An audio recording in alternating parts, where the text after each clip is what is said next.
जय हिंद साथियों, कैसे हैं? आशा करते हैं आप लोग स्वस्थ होंगे। रेलवे की बात की जाए, आरआरबी एनटीपीसी की, तो जो वैकेंसी अभी चल रही है जिसका फॉर्म भरा जा रहा है, कुछ लोग भर लिए होंगे और कुछ लोग अभी इंतजार कर रहे होंगे, तो आप लोग फॉर्म भर लीजिए। कई साथियों का मानना रहता है कि हम जो तैयारी करते हैं हम कैसे सिलेक्शन ले लें, है ना। तो आप अगर सर्च करेंगे तो काफ़ी चीज़ें आप जो है देखेंगे, तो आप किसी से भी पूछेंगे तो कोई आपको बताएगा कि एक काम करिए, सिलेबस निकाल लीजिए, प्रीवियस ईयर का क्वेश्चन कर लीजिए, पढ़ लीजिए, आपका सिलेक्शन हो जाएगा। समस्या यहाँ नहीं आती है। समस्या यहाँ आती है कि हम जितना पढ़ते हैं हम भूल जाते हैं। पता चलता है कि हमको मैथ्स आती नहीं है ना, या हम पढ़ने बैठते हैं तो हमको नींद आ जाती है। तो आखिर वो क्या तरीका है जिससे कि इस बार आप जो है वो तरीका अपनाएं, तो रेलवे के अंदर आप अपनी एक सीट कन्फर्म कर लीजिए। तो आइए हमारे साथ लर्निंग विद जेएस के ऑनलाइन प्लेटफॉर्म पे आप सभी साथियों का फिर से एक बार स्वागत है। आइए हम बात करेंगे रेलवे की वैकेंसी के बारे में कि वो क्या तरीका है, क्या रणनीति आपकी होनी चाहिए जिससे कि सिलेक्शन आपका कंफर्म हो जाए। साथियों, तैयारी की अगर बात करें तो देखिए, इसका फॉर्म जो है 14 तारीख से 14 सितंबर से भरा जा रहा है और 13 अक्टूबर तक भरा जाएगा। वैकेंसी की बात करें तो ग्रेजुएट और नॉन ग्रेजुएट दोनों है ना, यानी ग्रेजुएशन जो कर लिए हैं उनके लिए भी, और जो अंडर ग्रेजुएशन है यानी कि इंटर पास किए हैं उनके लिए भी वैकेंसी है। अब बात की जाए यहाँ पे, सबसे पहला काम आपको क्या करना है साथियों। देखिए, आप लोग अगर एज की बात करें तो 18 से 33 यानी जो इंटर पास वाले हैं, ग्रेजुएशन वाले की बात करें तो 18 से 36। ये सब बातें हम नहीं करेंगे। आपको अधिक देखना है तो सरकारी रिजल्ट पे जाकर के आप देख सकते हैं। हम यहाँ बात करेंगे कि आखिर क्या और रणनीति होनी चाहिए आपके पास। देखिए, सबसे पहला काम जो है आपको क्या करना चाहिए, सबसे पहला काम तो आपको फॉर्म ही भर देना चाहिए, क्योंकि फॉर्म भरा जा रहा है। आपको लेट नहीं करना है, क्योंकि लेट करेंगे तो बाद में समस्या आ सकती है, साइड चले ना चले। तो इसलिए आप सबसे पहला काम क्या कर दीजिए, फॉर्म को भर दीजिए। अगर आप हमारा वीडियो आज देख रहे हैं तो आप लोग क्या करें, फॉर्म को सबमिट कर दीजिए। आगे अगर इसमें बात की जाए, सबसे पहले अगर हम इसकी बात की जाए तो इसमें जो है, क्योंकि हमने आपको बताया सिलेबस जानना जरूरी है, तो एक बार सबसे पहले हम आपको सिलेबस दिखा देते हैं, फिर बताते हैं कि आपको आखिर कैसे अपनी तैयारी करनी है। तो अगर हम बात करें सिलेबस की, तो देखिए यहाँ पे अगर बात की जाए पाठ्यक्रम की, तो इसमें सबसे पहले समझ लीजिए इसका 2 पेपर होता है, CBT 1 और CBT 2, यानी इसे आप प्री और मेंस समझ सकते हैं। CBT 1 और CBT 2 की बात करें तो ये दोनों में होगा, है ना, ग्रेजुएशन की भी और अंडर ग्रेजुएशन वाली पोस्ट के लिए, दोनों के लिए 2 पेपर होते हैं। तो अगर बात की जाए दोनों पेपर में, जिसमें सिलेबस की बात करें तो देखिए गणित है ना, मैथ्स है, जीके जीएस है और साथ में रीजनिंग है यहाँ पे। तो कुल मिलाकर के मैथ है, रीजनिंग है, जीके जीएस है, आपका ये क्या है, सिलेबस है। आगे अगर बात की जाए इसमें जो है, इसके बाद क्या होगा, तो देखिए कुछ पोस्ट हैं जिसके लिए जो है आपको जो है आपसे टाइपिंग भी मांगी जाएगी। तो आप CBT 1 और CBT 2 क्लियर कर लेंगे, उसके बाद आपको क्या करना होगा, टाइपिंग देना होगा। तो अब ये तो हम बात कर रहे हैं कि आपको परीक्षा जो देनी है वो 2 परीक्षाएं होंगी, यानी कि आप सबसे पहले प्री निकालेंगे फिर मेंस निकालेंगे। जिसे और पेपर की बात करें तो पेपर कैसे होता है, सभी को पता है पेपर कैसे होता है, ऑनलाइन इसका पेपर होता है, कंप्यूटर बेस्ड क्या है, एग्जाम होने वाला है।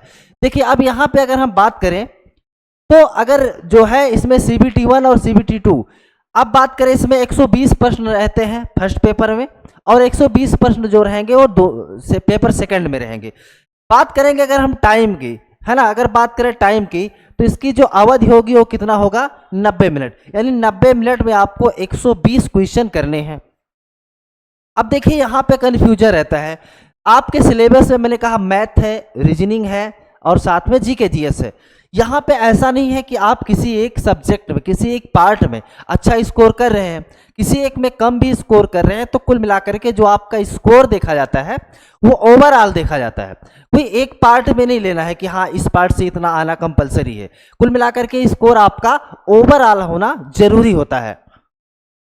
इसमें अगर हम आगे बात करें, देखिए इसमें आपको सबसे पहले तो सिलेबस आपको क्या करना है, नोट कर लेना है कि हमें क्या पढ़ना है। क्योंकि देखिए पढ़ने को तो बहुत कुछ होता है, हम लोग सभी तैयारी करते हैं, है ना, सबका सपना होता है, लेकिन एक निश्चित समय के अंदर तैयारी करना और एक निश्चित समय के अंदर तैयारी करना, दोनों में बड़ा फर्क होता है। तो हमें चूंकि एक निश्चित समय के अंदर तैयारी को अपने करना है, तो सबसे इंपॉर्टेंट ये हो जाता है कि हमारे लिए कौन सी पार्ट से कितना क्वेश्चन आ रहा है, मैथ से कितने आ रहे हैं, रीजनिंग से कितने आ रहे हैं, और जीके जीएस से। जीके जीएस की अगर बात की जाए तो जीके जीएस में इतना कुछ है पढ़ने को कि आप पूरी जिंदगी पढ़ते रहिए, खत्म ही नहीं होने वाला है ना। क्योंकि जनरल नॉलेज कोई ऐसा तो है नहीं कि एक बहुत सीमित क्षेत्र है, आप पढ़ते ही रहेंगे, हमेशा हमेशा नई नई चीज़ें आपको मिलती ही रहेंगी। तो इसलिए आप ये समझिए कि आपको पढ़ना क्या है। तो देखिए सबसे पहले मैथ की बात करें तो मैथ में आपके पास सिलेबस दिया हुआ है, आप देख पा रहे हैं। संख्या प्रणाली है, दशमलव है, भिन्न है, एलसीएम है, सीएफ है, अनुपात है, समानुपात है, क्षेत्रमिति, समय कार्य, ठीक है, त्रिकोणमिति भी है, इसके अलावा बीजगणित भी है, प्रॉफिट लॉस भी यानी लाभ और हानि भी है। तो ये पूरा का पूरा आपको ये दिमाग में रखना है कि ये भाई टॉपिक है और कितने क्वेश्चन आने हैं। जैसे 35 क्वेश्चन मैथ के हैं, ठीक है, तो ये आपको एक में 30 है, तो रीजनिंग की बात करें 35 है, जीके जीएस 40 है, 50 है उधर, ठीक है। तो कुल मिलाकर के इसको आप माइंड में अपने रखिए कि किस पार्ट से कितना क्वेश्चन आना है, और वो टॉपिक भी आप ध्यान रखेंगे यहीं पे। आगे अगर बात करें इसमें रीजनिंग में, तो रीजनिंग में भी आप देख पा रहे होंगे निर्णय लेना है, ठीक है, रिश्ते हैं, उपमा है, समानताएं और भेद हैं, ठीक है, कथन निष्कर्ष है, ठीक है। तो ग्राफ वगैरह से भी क्वेश्चन यहाँ पे पूछे जाते हैं, रीजनिंग के भी। आइए अगर हम जीएस की बात करें, जीएस की बात करें, देखिए जीएस का पूरा यहाँ पे दिया हुआ है, क्योंकि सबसे ज़्यादा जो वेटेज है वो जीएस का है। सबसे ज़्यादा क्वेश्चन जो आएगा वो जनरल स्टडी से आएगा। तो जनरल स्टडी के क्या क्या टॉपिक हैं ये आपके सामने रहे। राष्ट्रीय अंतर्राष्ट्रीय महत्व के समसामयिक घटनाएं हैं, ठीक है, क्रीड़ा एवं खेल है, भारत की कला संस्कृति है, भारतीय साहित्य है, भारतीय स्मारक और स्थान है, ठीक है। आप देख पा रहे होंगे सामान्य विज्ञान, जीव विज्ञान भी है। कुल मिलाकर के 10वीं तक सीबीएसई तक जो पूछा जाता है साइंस, वो आपसे पूछा जा रहा है, ठीक है। भारत में परिवहन प्रणालियां है, भारतीय अर्थव्यवस्था, भारत और विश्व की प्रसिद्ध हस्तियां क्या क्या हैं, प्रमुख सरकारी कार्यक्रम जो होते हैं, भारत के वनस्पति जीव, भारत के महत्वपूर्ण सरकारी सार्वजनिक क्षेत्र के संगठन आदि, ये सब कुछ हम आपको दिखा रहे हैं कि जो आपकी परीक्षा में आना है। तो कुल मिलाकर के हमने आपको क्या बताया, आपको क्या पढ़ना है, मैथ्स है, ठीक है। मैथ के बाद हमने आपको कहा कि रीजनिंग है, और क्या है साथ में, जीके जीएस है, ठीक है। क्या है, जीके जीएस है। ये तीनों पार्ट से आपकी परीक्षा में प्रश्न आने वाले हैं। अब समझिएगा मेरी बात को। अब अगर इसमें आगे बात करें, देखिए हम आपको दिखा दे रहे हैं 90 मिनट है, सामान्य जागरूकता के 40 क्वेश्चन यहाँ पे पूछे जाएंगे। यहाँ पे अगर बात करें तो 50 क्वेश्चन पूछे जाएंगे। देखिए हम आपको दिखा रहे हैं सीबीटी 1 और सीबीटी 2 में। अगर हम बात करें सीबीटी 1 में यानी प्री की बात करें तो देखिएगा जीएस के 40 क्वेश्चन हैं, वहीं पे सीबीटी 2 में बात करें तो जीएस के 50 क्वेश्चन है ना। अंकशास्त्र के 30 क्वेश्चन है यहाँ पे, और सामान्य बुद्धि एवं तर्क यानी रीजनिंग के 30 क्वेश्चन, यहाँ पे 100 है। यहाँ पे बात करें तो देखिए यहाँ 50 है जीके जीएस, और यहाँ पे मैथ और रीजनिंग के 35 है, ठीक है। तो यहाँ पे हम आपको दिखा रहे हैं प्रश्नों की संख्या, कितने क्वेश्चन पूछे जाएंगे। टाइम आपको क्या मिलने वाला है, 90 मिनट मिलने वाला है। देखिए पहले पेपर में आपको 100 क्वेश्चन रहेगा, 40 का जीके जीएस, 30 का मैथ और रीजनिंग। वहीं पे अगर बात करें हम सेकंड पेपर की, तो सेकंड पेपर में जो जीएस है ना, उसका जो है महत्व बढ़ जाता है।